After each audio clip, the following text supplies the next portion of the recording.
Hello friends, आपका जो है स्वागत करते हैं आज के इस एनालिसिस में।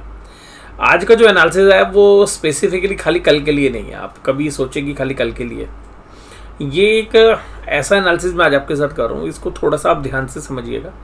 जब बाजार इस तरीके से सीवियरली तेज़ी दिखाते हैं, यानी कि घातक रूप से जब तेज़ी दिखाते हैं, तो उसका जो अंत होता है ना, वो बहुत ही खतरनाक होने की संभावना रहती है और बहुत ही शार्प जो है तरीके से उसमें गिरावट आने की संभावना रहती है। इसलिए कभी कभी जब इस तरीके की तेज़ी होती है तो हम या तो अलर्ट रहते हैं या बाज़ार से दूर हो जाते हैं, क्योंकि अचानक बड़ी तेज़ी आती है तो हम एक बार अपनी पोजीशंस को या तो हल्का कर लेते हैं या देखते हैं कुछ समय के लिए कि बाज़ार कैसा कर रहा है। क्योंकि जब इस तरीके की तेज़ी होती है और बाज़ार के अंदर आप अपनी पोजीशंस को ओवरनाइट लेके जाते हैं तो पता चलता है अगले दिन बाज़ार एकदम रिएक्ट ही नेगेटिवली कर देते हैं। हालांकि अभी ऐसी स्थिति नहीं है और बिल्कुल बाजार बड़े मजबूत नज़र आ रहे होते हैं। उस समय कहीं पर आपको 1% भी डाउट नहीं होगा कि यार कल बाजार माइनस हो सकता है। ऐसी परिस्थिति के अंदर बाजार खुलते हैं, ओपनिंग अच्छी होती है और फिर अचानक बड़ी तेज़ी के साथ गिरावट करने लगते हैं। ऐसा आपने पीछे भी देखा होगा जब बैंक निफ्टी ने भी अपने हाई लगाए थे तब पिछली बार, उसके बाद निफ्टी ने जो हाई लगाए थे और उसके बाद बीच बीच में जब आपने यूक्रेन के युद्ध के बाद देखा था, फिर क्रूड ऑयल के जब प्राइस $130 के आसपास पहुँचे थे तो हमने इस तरीके की जो है पेन देखे थे। और जब वहाँ पे तेज़ी की पोजीशंस होती है तो एकदम बड़ी मंदी हो जाती है। और इसी तरीके से अभी भी देखिएगा, जिस तरीके की मंदी थी, उस मंदी के बाद जब सब लोग बोल रहे थे बहुत नीचे के लेवल हो जाएंगे, मैं कहता था ऐसा नहीं होता। जब तेज़ी होती है तो लोग ऊपर ऊपर के बहुत बड़े बड़े टारगेट देते हैं, जब मंदी होती है तो बहुत नीचे से। बाज़ार हालांकि रियलिस्टिक होते हैं, लेकिन अभी जब से कोविड गया है उसके बाद बाज़ार की जो है रूपरेखा थोड़ी बदल गई है, बाज़ार के डायनेमिक्स थोड़े से बदल गए हैं। और इस बार जो बाज़ार चले हैं वो वास्तव में सारे के सारे इंटरनेशनल बाज़ारों को हमारे बाज़ारों ने आउट परफॉर्म किया है।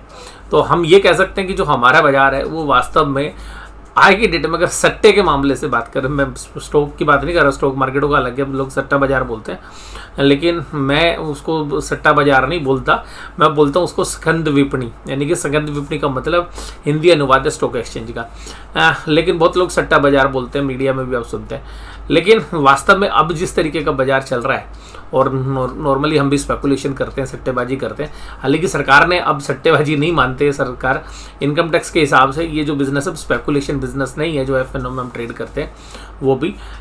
लेकिन जो बात है वो ये है कि बाज़ार अब बिल्कुल सट्टे पे चल रहा है। ये मैं मानता हूँ कि जो पिछले हम 6-8 महीने से हम देख रहे हैं बाज़ार में प्योरली सट्टा चलता है। बाज़ार गिराना होता है, बड़े प्लेयर गिराते हैं, चलाना होता है चलाते हैं।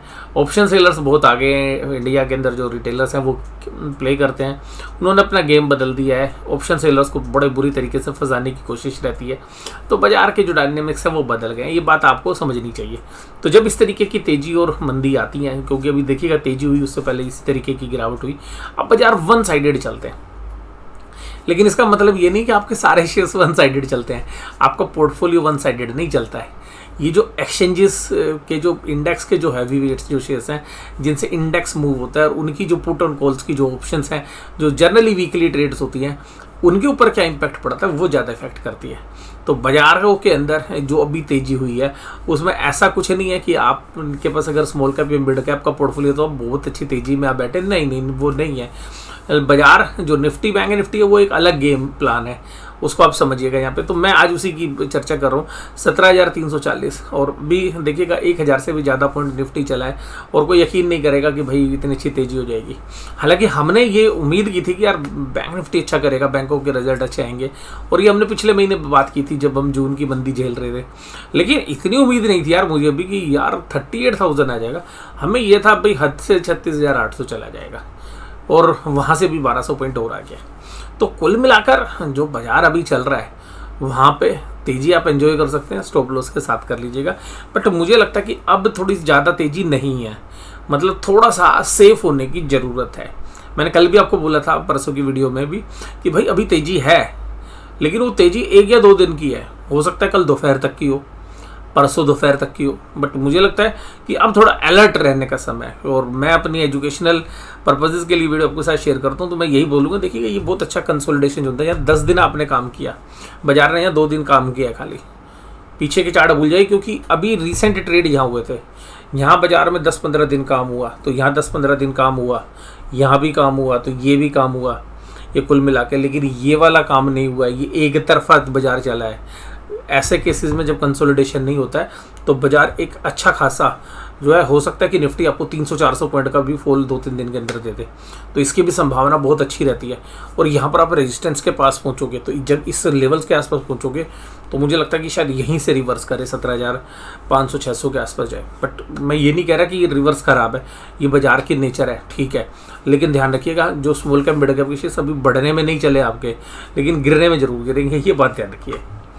Reliance, Tata motors, Mahindra and Mahindra, Adani ports और एचडीएफसी बैंक। चलो आज मैं एक चर्चा करता हूँ। बहुत बार हमसे लोग सवाल पूछते हैं कि सर ये टाटा मोटर्स से आप कभी बात नहीं करते। भाई मैं टाटा मोटर्स से बात इसलिए नहीं करता, उम्मीदें ज़्यादा हैं और परफॉर्मेंस ख़राब है। ईवी आएगा, ये आएगा, वो आएगा, सब बहुत स्कोप है, मैं मानता हूँ, पर यार अभी प्रॉफिट नहीं है ना। तो जिन कंपनी प्रॉफिट आ रहा है उन्हें मैं झेल लो ना, क्यों जरूरी है कि टाटा मोटर्स में मैं बात करूँ। और कर्जा भी बहुत है बैलेंस शीट में, तो हिस्टोरिकली कंपनी अच्छा कर रही है, नो डाउट। इतने बड़े बिजनेसेस आप समझ ही नहीं पाएंगे, इतने मल्टीपल बिजनेसेस हैं, उसमें किस में क्या प्रॉब्लम है क्या नहीं है। हम लोग ये सोचते भाई रोड पे गाड़ी चल रही है, टाटा नेक्सॉन बिक रही है, भाई टाटा तो बहुत अच्छा कर रही है। भाई ये नहीं होता है, बहुत सारी चीज़ें होती हैं जो काम करती है। भाई सर जैगवार बिक रही है, इनकी तो बहुत बढ़िया है। बहुत सारी चीज़ें आप उसके हिसाब से नहीं देख सकते हैं, बहुत सारी चीज़ें होती हैं। हालांकि बहुत लोगों का पसंदीदा शेयर है, ऐसा ख़राब भी नहीं है, बट उसमें पोटेंशियल कितना होगा ये तो देखिएगा, बहुत सारे बिजनेस के डायनेमिक्स के ऊपर डिपेंड करता है। और हमने देखिएगा आपको दीपावली पे जो शेयर्स हमने डिस्कस किया था वहाँ से 50% चल चुका महिंद्रा एंड महिंद्रा, और डार्क हॉर्स तक कोई इस पर बात ही नहीं कर रहा था। और उस समय पर हमने महिंद्रा एंड महिंद्रा पे बात की थी और हीरो होंडा पे भी बात की थी, हीरो मोटोकॉर्प पे भी। इसी तरीके से हमारा एक और पसंदीदा शेयर था आईटीसी। देखिएगा आज आईटीसी के रिजल्ट भी आए, क्या बढ़िया रिजल्ट आए। अब लोग आईटीसी की बात करेंगे, 200 रुपये पे लोग उसके मीम्स बनाते थे। तो देखिएगा जिसने गेम खेलना था वो एक साल के अंदर 50% लेके भैया साइड हो गया। और हो सकता है कि अभी भी आपको 320-330 तक आपको अभी आईटीसी और भी दिखा दे, तो चांसेस हैं और सेफ है। मैं ये नहीं कह रहा सेफ का मतलब कि वो गिरेगा नहीं, सेफ का मतलब है एफएमसीजी एक सेफ सेक्टर है, और प्रॉफिट जो लोग बैठे हैं वो देखिएगा अच्छे रिजल्ट पे भी बेच देते हैं, ऐसी बात नहीं है। अदानी पोर्ट्स है, एचडीएफसी बैंक है, तो यहाँ पे सब तेजी है। एचडीएफसी बैंक देखिए, मैं 1280 पे मैंने आपको खूब दब के अब ये बात बोली थी और ये वीडियो के साथ शेयर की थी। मैंने कहा भाई 100 रुपये तो से बन जाएंगे।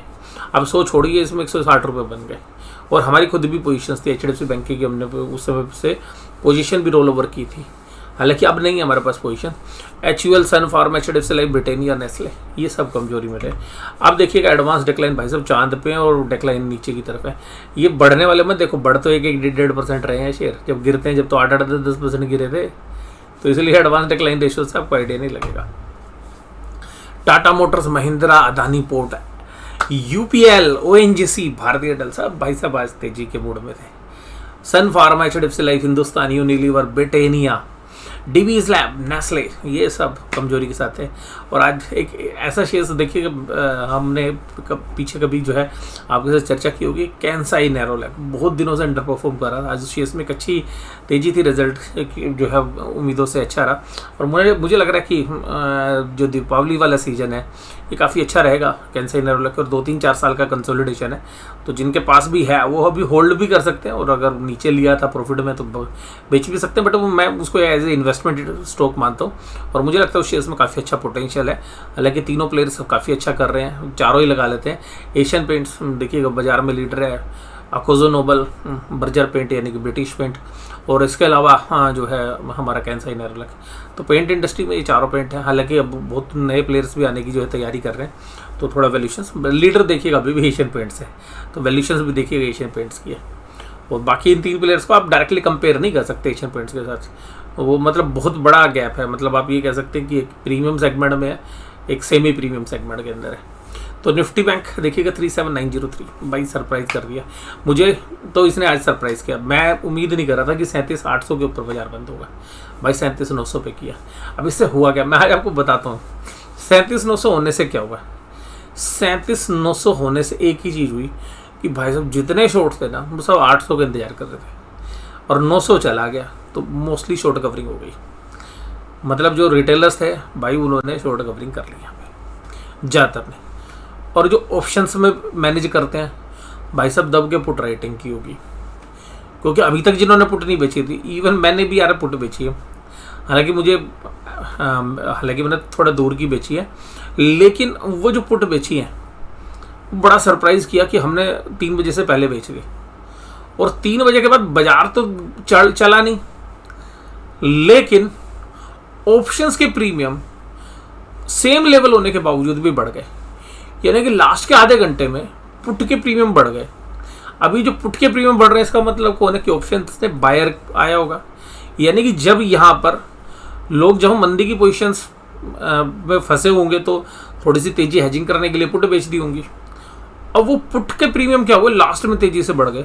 तो इसका मतलब एक डाउट हमारे को ये रेज हो रहा है कि जो बड़े प्लेयर्स हैं शायद अपना माल ऑफलोड करेंगे और उसके लिए उन्होंने पुट खरीद ली हो। और हालांकि इसमें एक इवेंट भी है क्योंकि क्रेडिट पॉलिसी भी है, वो भी एक रीज़न हो सकता है। तो ये हमने एक नोटिस किया जो आपके साथ शेयर कर रहे हैं। उसके साथ है निफ्टी बैंक। तो देखिए निफ्टी बैंक भी उसी रेंज में, अब हो सकता है यार कल 38,100 जाए, बट देखिए मेरा अभी खरीदने में कंफर्ट नहीं है। और मैंने आपको इसके बारे में जो बात की है तो 38,100 पे 39,000 की पुट अप्रोक्सीमेटली 1200-1300 रुपये की मिलेगी सितंबर की, जो मैंने भी आपको बात की। तो आपने फाइनेंशियल एडवाइजर से सलाह लेके अपना स्टॉप लॉस लगा के अगर चाहें तो पोजीशंस ले सकते हैं, बट ध्यान रखिएगा एक ऑप्शंस में आपको 30 से 35,000 रुपये की इन्वेस्टमेंट, आप जितने लॉट लेंगे उसके हिसाब से। Kotak Mahindra, HDFC bank, SBI, ICICI bank और IDFC फर्स्ट बैंक। और मैं यहाँ पे आपको एक डिस्क्लोजर भी दे दूँ कि हालांकि मैंने कुछ पुट बेच रखी है, लेकिन 38,000 की पुट मैंने पर्सनली बाय भी कर रखी है। तो वो मेरी हेजिंग पोजीशंस हैं, तो एज ए डिस्क्लोजर मैंने आपको बता दिया। और हो सकता है कि कल मैं जो ट्रेड आपके साथ डिस्कस कर रहा हूँ ये सेम ट्रेड मैं भी ले लूँ।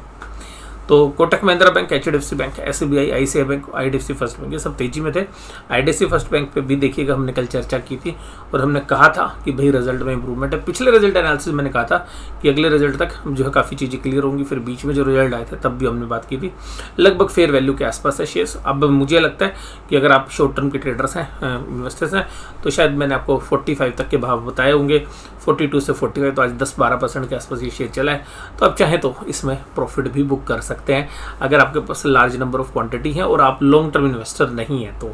और जो बहुत सालों से ले रहे हैं तो आपको पता ही है सालों से यार यहीं घूम रहा है शेयर, तो उन लोगों को शायद थोड़ा सा मैं 4-5 साल रख लिए हैं और हो सकता है कि यहाँ पे उनकी लॉटरी लगने वाली हो तो वो इंतज़ार कर सकते हैं।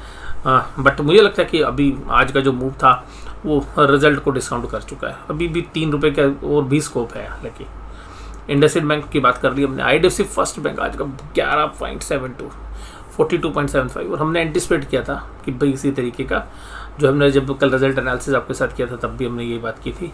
और कभी चल के आपके साथ एक और बैंक के ऊपर बात करेंगे, RBL के ऊपर, और हमारा बंधन बैंक कहाँ पे है, इस बंधन बैंक के बारे में भी मैं अभी आने वाले आगामी जो भी हमारी वीडियोज़ होगी कभी इनके बारे में चर्चा करेंगे। एक बार थोड़ा सा नीचे आ जाए कि भाई हमें कहाँ पे थोड़ा सा कंफर्ट मिल सकता है या कहाँ पर क्या रिस्क या क्या रिवार्ड्स हो सकते हैं। AU small finance bank, SBI, HDFC और एक्सिस, ICI। और यहाँ पे देखिए जो मैंने आपको बोला ना ऑप्शंस वाली बात, यहाँ पर भी हम एक चीज़ देख रहे थे कि एक शेयर्स में बाइंग आ रही थी, दूसरे में सेलिंग, एक में बाइंग एक में सेलिंग। ऐसा लग रहा था जैसे कि बैंक निफ्टी को लास्ट में एडजस्ट किया जा रहा है 1-1.5 घंटे ऐसा ही रहा। तो उसको देख के भी हमें लगता है कि यार ये कहीं बड़े प्लेयर्स ने अभी पुटना खरीद ली और बाद में बाजार को एकदम धड़ाम तरीके से गिरा रहा है। तो ये चांसेस जो है मुझे लग रहे हैं, इसलिए मैं थोड़ा सा अलर्ट रहने की आपको सलाह दे रहा हूँ। डेटा FIs के यार बड़े स्ट्रॉन्ग है, बहुत स्ट्रॉन्ग है। ऐसे तो डेटा को देख के तो कोई भी आदमी कहेगा कल फिर 500 पॉइंट ऊपर खुलेगा बैंक निफ्टी। बट हमें फंसना नहीं है, हम तो देख लेंगे भैया, जब तक तेजी चल रही होगी चलने दो, जब वापस होनी शुरू होगी तब पुट खरीद लेंगे। जरूरी नहीं कि जाते के साथ ही खरीदनी है 39 की, पहले देखेंगे भाई, जब वो सेटल होना शुरू हो, चाहे 10-20 रुपये महंगी आ जाए बात अलग है। पुट कॉल रेशियो इतनी मजबूत है भाई साहब, इतने पुट राइटर कॉल राइटर है भाई साहब, ये बता रहे हैं कि बाजार बहुत मजबूत है। बट इस मजबूती में ही कमजोरी हो जाती है, तेजी में ही कमजोरी हो जाती है। ये हमने अपने पुराने एक्सपीरियंस से जो है बात शेयर कर रहे हैं। तो ऐसी जगह पर हमने अपनी पोजीशन स्लाइड रख रखी है, ये तो मैं आपको बता दूं। और हम थोड़ा सा साइड लाइन में, ये तो है नहीं कि बिल्कुल खाली करके बैठ जाएं, बट हाँ पोजीशंस जो है अपने सेफ साइड रखी हुई हैं, मतलब और पोजीशंस का भी स्कोप हमने बना रखा है। अब अगर ऑप्शन चेन को देखें तो ऑप्शन चेन क्या कह रही है, ऑप्शन चेन कह रही है भाई 17,200 पे 1,33,000 के पुट राइटर्स आ गए, 66,17,300 पे। इन अगर ऑप्शन चेन के डेटा को देखें तो ये कह सकते भाई इनको तो तोड़ने नहीं देंगे ये। और कॉल राइटर्स है ही नहीं, कॉल राइटर 17,500 पे 37,000 और 17,400 पे 27,000। इनको देख के तो ऐसा लगता है कि भाई बाजार 17,200 नहीं तोड़ेगा। लेकिन ये ध्यान रखिएगा, अब रिटेलर्स भी ऑप्शंस लिखते हैं, उस एंगल से अगर ये इंस्टीट्यूशंस की नहीं है, इंस्टीट्यूशंस के तो भाई 17,200 नहीं तोड़ने देंगे। लेकिन अगर ये रिटेलर की हैं और 17,200 टूट गया ना, बड़ा फंस जाएंगे।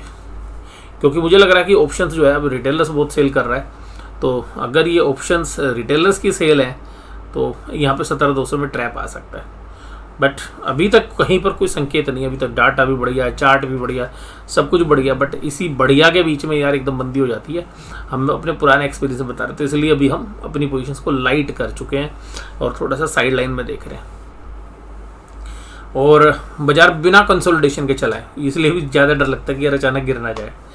और 38,000 के ऊपर, हाँ, लेकिन बैंक निफ्टी में आज थोड़ा सा रेजिस्टेंस है, 1,02,000 कॉन्टैक्ट। और पुट राइटिंग कहाँ पर है? पुट राइटिंग और कॉल राइटिंग तो है ही नहीं, बिल्कुल ही नहीं है।